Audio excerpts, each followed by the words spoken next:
1 Kings chapter 17 rather, beginning to read at verse 1. 1 Kings chapter 17, beginning to read at verse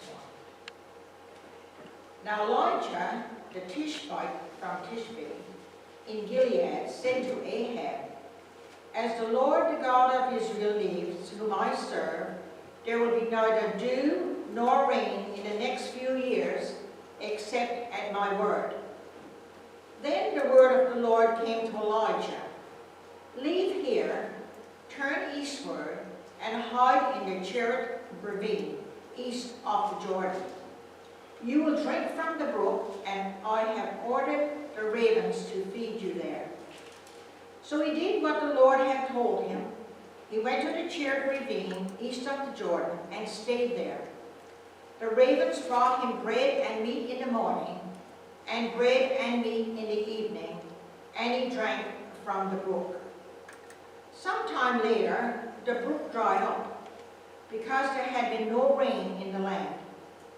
Then the word of the Lord came to him, Go at once to Zarephath of Zidon, and stay there. I have commanded a widow in that place to supply you with food. So he went to Zarephath, and when he came to the town gate, a widow was there gathering sticks. He called to her and asked, Would you bring me a little water in a jar so I may have a drink? As she was going to get it, he called, And bring me, please, a piece of bread. As surely as the Lord your God lives, she replied, I don't have any bread, only a handful of flour in a jar, and a little oil in a jug. I am gathering a few sticks to take home and make a meal for myself and my son, that we may eat and die. And Elijah said to her, Don't be afraid. Go home and do as you have said.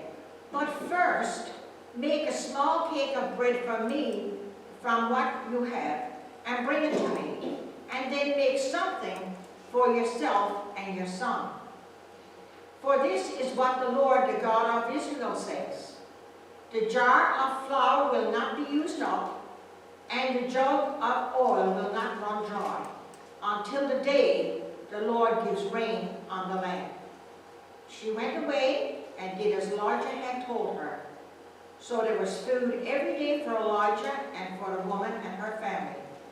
For the jar of flour was not used up, and the jug of oil did not run dry, in keeping with the word of the Lord spoken by Elijah.